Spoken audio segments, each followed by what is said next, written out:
Everybody good on cameras and everything? Looks good, sounds good. Okay. I just want to say thank you for being here. And we're really focused on talking about solutions to the uptick in violence.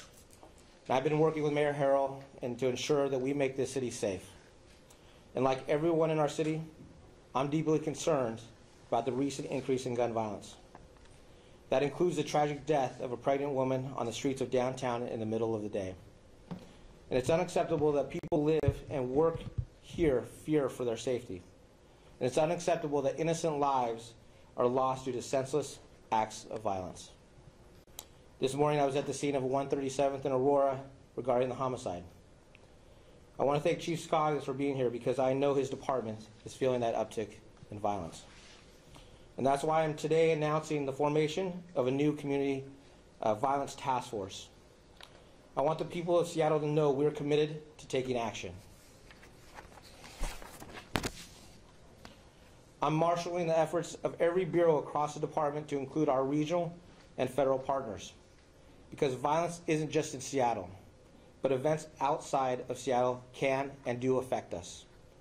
And this task force will stem the tide of gun violence, which we only know increases over the summer months. The task force will be comprised of officers and detectives throughout the department.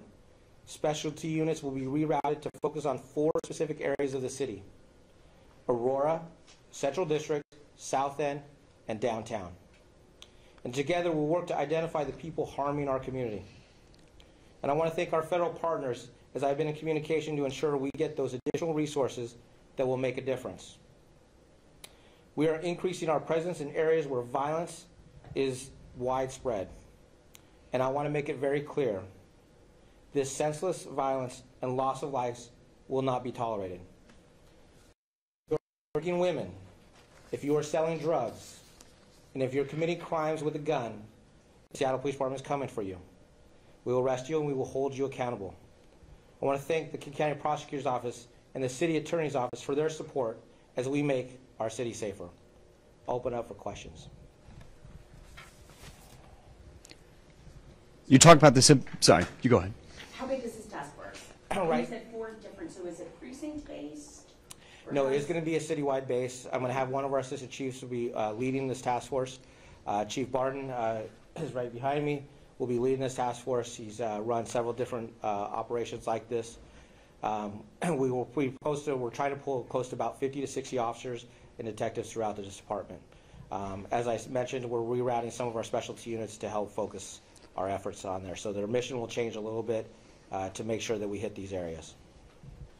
And you talk about the emphasis patrol, and you said just like 50 or 60 officers. Does SPD have the staff to be able to do this emphasis patrol to make sure these areas are safer? This is going to be a difficult part of our staffing, and this is going to have huge challenges. And some of our detectives are getting rerouted from some of their work.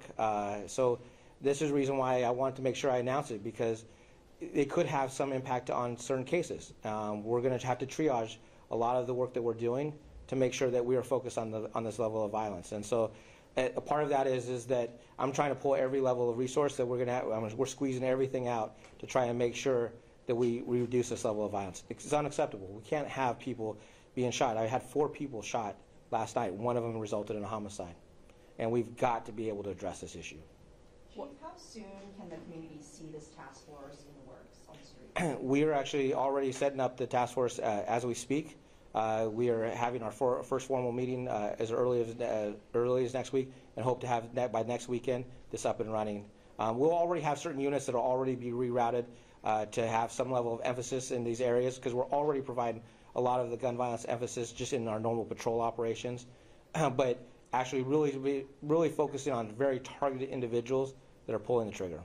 What are the plans? What are the plans for funding for this task force? Right now, we're going to be operating within our existing funding. We are going to be spending some money on overtime and other things, but you know, that is stuff that we'll work with City Council, work with the Mayor's office. But as it exists, like when you have a loss of life, we can't talk about money when it comes to that. We really have to make sure that we address the violence, and that's really what's important for us, and that's what we're committed to doing.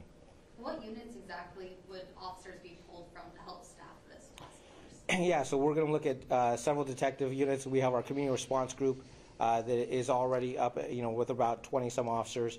Our traffic unit will be routed to some of the specific areas that we've focused on.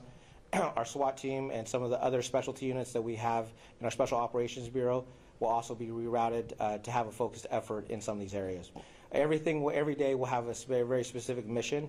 Sometimes it is also, if we're focused on making very specific arrests of those that are being violent offenders, we're going to be using those to actually serve warrants and other things. So a lot of it's already, some of it's already existing work that they're already doing, but it's really just focused into this level of violence. And with this 4 areas of emphasis that you just mentioned, downtown, CID, all that, is there concerns pulling officers from other areas that other parts of our city could become less safe with more emphasis in these other places? No, so we are actually still going to maintain some of the emphasis on augmentation shifts throughout the department, throughout the city. So that's reason why we have patrol operations. They're still going to maintain those efforts.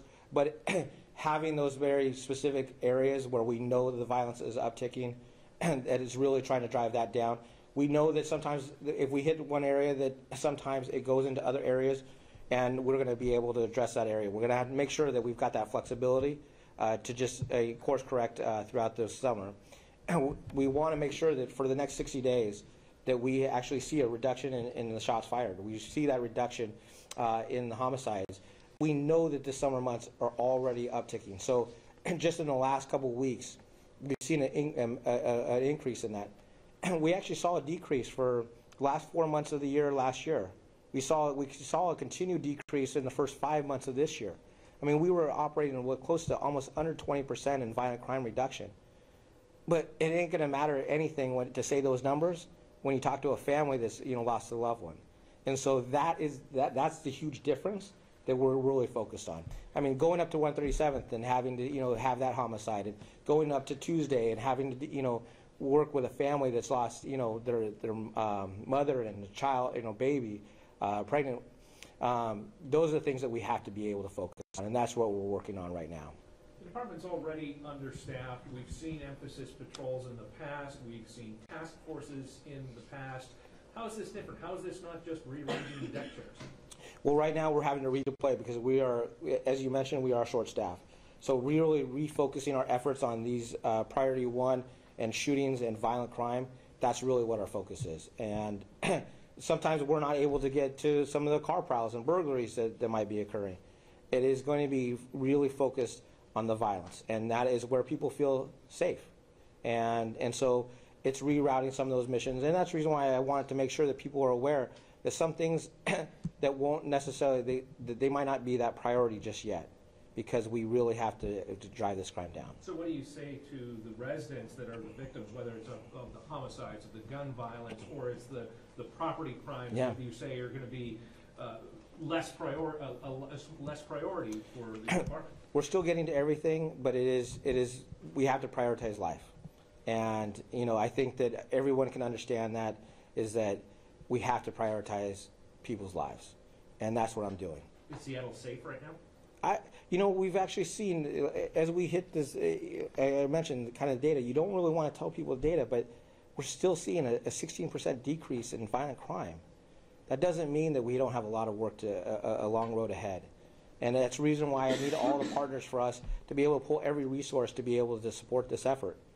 I mean, you lose a life. I think in 26 years, you're never going to be able to, you're always going to remember those cases that are just extraordinary. The 4th of Lenora, pregnant mom literally being shot and killed, a husband that's impacted. You will always remember those cases. And that's the reason why you have to figure out how do you drive this department into making sure that we are collectively working together with all of our partners to make it safe. And final thing, I guess, what's the ultimate solution? More officers on the street? Well, when it comes to staffing, I'm going to always say that I need more officers. We're working a lot of overtime because we're trying to make sure that we are covering all of our areas of the city. But honestly, I think that's a discussion for everybody. I think everybody needs resources. But for me, that will be a continuing effort. But for the next 2 months, I really need to have a focused effort on actually getting more guns off. I mean, we've covered 629 guns this year. Even being short-staffed, we're recovering more guns than we've ever had, even when we had full staffing. That's a huge concern for me.